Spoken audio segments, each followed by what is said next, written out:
सुप्रभात बच्चों। कक्षा 10वीं के बच्चों को मैं आज संधि के अंतर्गत ष्टुत्व संधि पढ़ाने वाला हूँ। इसका मतलब होता है कहाँ पर किन परिस्थितियों में हम त के स्थान पर च कर सकते हैं या त के स्थान पर च करेंगे। ठीक है, ये संधि है जहाँ पर हम त के स्थान पर च करेंगे।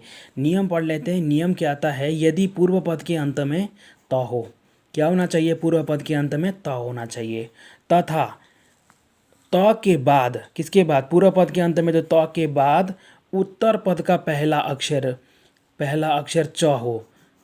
उत्तर पद का पहला अक्षर क्या होना चाहिए, च होना चाहिए। हो तो त को, यानी कौन से वाले त को, पूर्व पद के अंतिम वर्ण त को क्या हो जाएगा, त को भी च हो जाता है। ये आपको ध्यान में रखना है।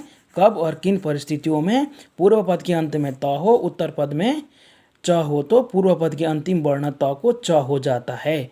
ये आपका नियम है।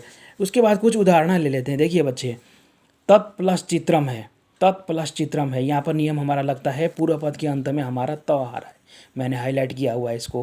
पूर्व पद के अंत में हमारा त आया हुआ है, उत्तर पद के पूर्व में यानी कि यहाँ पर हमारा चित्रम में च आया हुआ है। इस परिस्थिति में पूर्व पद के अंतिम वर्ण को यहाँ पर त को क्या हो जाएगा, च हो जाएगा। तच, आधा त है तो आधा च होगा, तच प्लस चित्रम बनेगा। आप इसको जोड़ेंगे तो शब्द बन जाएगा आपका तच्चित्रम। ठीक है, शब्द बन जाएगा यहाँ पर तच्चित्रम। यहाँ पर त को आपने च किया है, यहाँ पर क्या परे है, च परे है, तो च परे होगा तभी करेंगे। ठीक है, देखिए दूसरा नियम, सत प्लस चरित्रम है, शब्द है सच्चरित्रम। इस तरह से हमने शब्द बनाना है, सच्चरित्रम। संधि विच्छेद है इसका, सत प्लस चरित्रम। ठीक है, पूर्व पद के अंत में यहाँ पर च आया हो, त आया हुआ है, सत में त। उत्तर पद में हमारा यहाँ पर च आया हुआ है, तो हम पूर्व पद के अंतिम वर्ण त को भी च कर देंगे, तो यहाँ पर आधा च आ जाएगा, सत प्लस चरित्रम। आप इसको जोड़ेंगे तो शब्द बन जाएगा सच्चरित्रम। ठीक है, आपका शब्द बनेगा यहाँ पर सच्चरित्रम। ठीक, उसके बाद आता है अन्यत प्लस च। यहाँ पर भी पूर्व पद का अंतिम वर्ण च आया हुआ है, त आया हुआ है, अंतिम वर्ण ये त है, उससे परे च है, तो पूर्व पद के अंतिम वर्ण त को च कर देंगे, अन्यच प्लस च बन जाएगा। इसको जोड़ करके जब हम लिखेंगे तो शब्द बन जाएगा अन्यत च। ठीक, उसी तरह से एतत् प्लस चिंतयित्वा है, शब्द बनता है एतत् चिंतयित्वा, बनाते हैं ना हम, यह सोचकर, इस तरह का शब्द बनता है। तो यहाँ पर एतत् चिंतयित्वा है, एतत् प्लस चिंतयित्वा, यहाँ पर भी त आया हुआ अंतिम वर्ण, त को च कर देंगे तो एतत् चिंतयित्वा।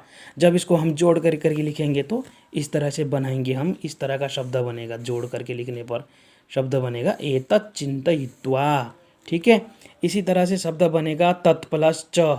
यहाँ पर भी तत् प्लस च आया हुआ है, यहाँ पर त, यहाँ पर अंतिम वर्ण तत् में त है, अंतिम वर्ण तत् में त है, तो त को भी हम च कर देंगे तो वो बन जाएगा एतत्, तत् प्लस च, पूर्व पद अंतिम वर्ण त को च कर दीजिए, तच प्लस च।